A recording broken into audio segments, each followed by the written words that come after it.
Understand, it's not necessary for people to believe disinformation in order to weaken democratic institutions. You just have to flood a country's public square with enough raw sewage. You just have to raise enough questions, spread enough dirt,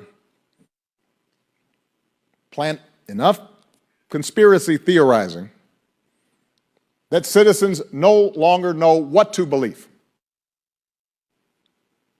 Once they lose trust in their leaders, in mainstream media, in political institutions, in each other,